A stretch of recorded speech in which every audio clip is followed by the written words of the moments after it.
Welcome to the Innovation and Compliance Podcast, part of the Compliance Podcast Network. Join us every week as we talk with industry innovators who are making compliance to help business run more efficiently and, at the end of the day, more profitably. Here's your host, Tom Fox. Hello, everyone. This is Tom Fox. I am back for the final episode in our 5-part exploration with James Gellert. James is the chairman and CEO of Rapid Ratings International. And today we're going to conclude by looking at business unit efficiency and coordination. Jim, first of all, thank you for taking the time to visit with me today. Thanks for having me, Tom.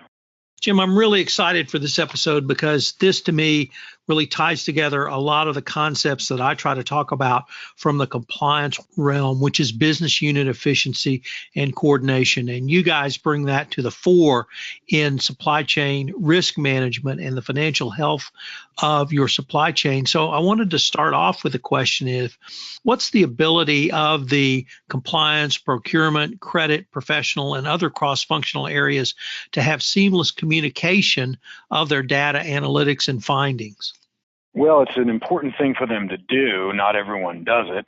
But the only real hindrance is having a program that's mandated to communicate findings and to share information across those different units. And I think you just rightly pointed out, so many different areas can touch on the risk management of a company, from credit, finance, compliance to IT, to chief information officer's realm, certainly compliance in its different functions, and then supply chain and procurement.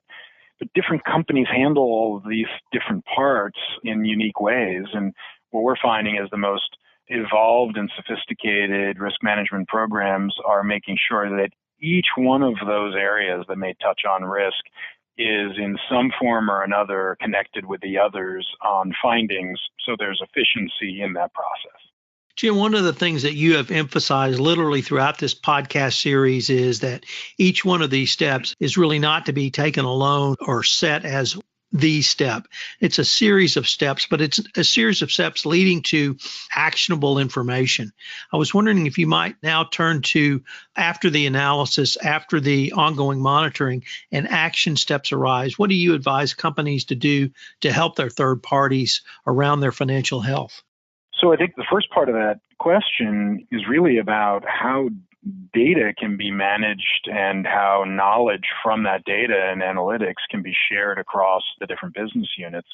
And when a compliance professional is able to benefit from the supply chain's continuous monitoring of a company and understand that when a company is deteriorating in financial health, that's when that company may have problems that are inadvertent to them, or they may have problems that are created by them. So, fraud in a company is more likely to occur when the company is weak and under extreme duress and pressure. Having a leading indicator like financial health that can tell a compliance professional when a company is weakening is a great way to winnow down the names that need to be focused on. Because let's face it, everybody has a lot of work to do. And when you've got supply chains that are 2,000 to 20 to 50,000 companies deep, it's really hard to have an efficient process to do all of that. So a big part of it is making sure that everyone's speaking from a common language and that the analysis and the findings from analysis are shared. And that's really part of developing workflow efficiency and also creating a return on the investment for an overall risk management program. The second part, I think, of your question is what can companies do to help the suppliers themselves with all of these parts using financial health as a measure? And it really gets to having a dialogue. And you used the word a moment ago and used it real well, because it is about a company and its supplier and suppliers engaging in a dialogue. And it comes from transparency around financials and other risk areas and being able to perform the appropriate risk analysis that can be fostered through a dialogue. And the more a company understands the problems that its supplier may have, the more it can do things to help that supplier through those problems. And at the end of the day, companies want to continue to work with their suppliers. They're not looking for ways to stop working with them. That's costly and it's inefficient. So the more they can work with a supplier in a collaborative way to help them through any times of difficulty really benefits everyone and allows a company that is engaged in risk management and invested in a risk management process to be able to demonstrate that return on investment to the finance side of the organization, which of course everyone needs to do and always is trying to find more ways of doing.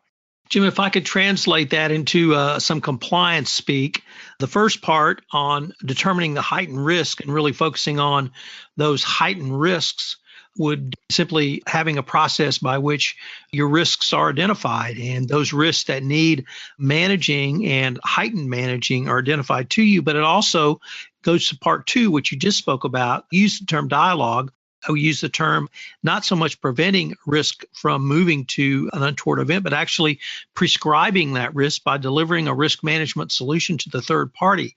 So that whole process, I think, is something that companies who utilize that then move to that third step, which you also articulated, which is greater business efficiency, because they have not only partners that can deliver the needed products and services on a more regular basis, but also probably partners who are going to be more loyal and are truly partners, not simply third-party contractors. Yeah, no, I think it's really well put. And it's very much about having process in place. So when there is a problem identified, there's a workflow to address it.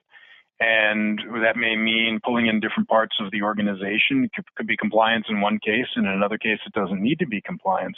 But if there isn't a well mapped out workflow for handling problems when they arise, then every time one comes up, it's a triage situation, which in and of itself is inherently inefficient.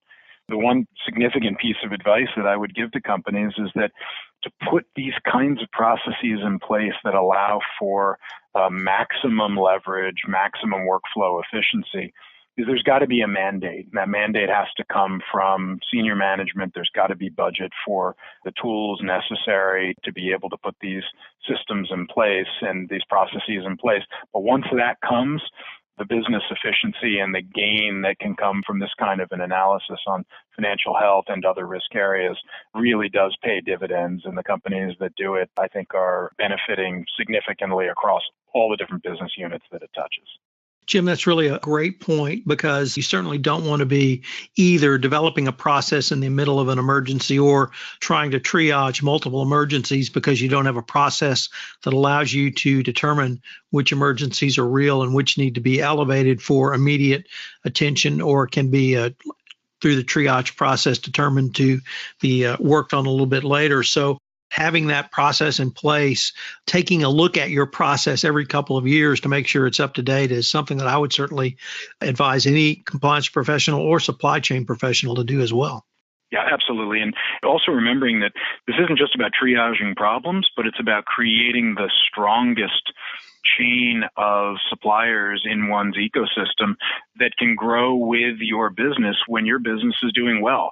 The last thing you want to do is be on a tear, doing great, have the opportunity to expand, but then all of a sudden there's a problem in your supply chain that you could have avoided, but you weren't being proactive enough to do so, and you actually impede your own progress. So it's very much about creating the most resilient chain of companies where you're reducing risks, but you're also expanding the opportunities to grow over time.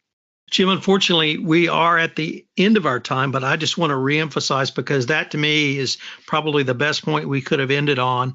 We talked about a process to help not only identify your risks, but manage those risks. But then we moved with that same process to create the strongest ecosystem of suppliers to not only foster business efficiency, but when you're ready to scale up and really grow your business, you'll have a true partner standing there with you, ready to grow and hopefully generate much greater profits. Absolutely. All good points. I'm really glad we got to explore all of these, and I've thoroughly enjoyed the series this week. Thank you. Well, Jim, thank you, and I look forward to our next series. Great, Tom. Thanks. If you're a compliance professional looking for a convenient and effective way to fulfill your continuing education requirements, go to fcpacompliancereport.com/courses and choose from 4-hour-long training packages that will keep you current. That's fcpacompliancereport.com/courses.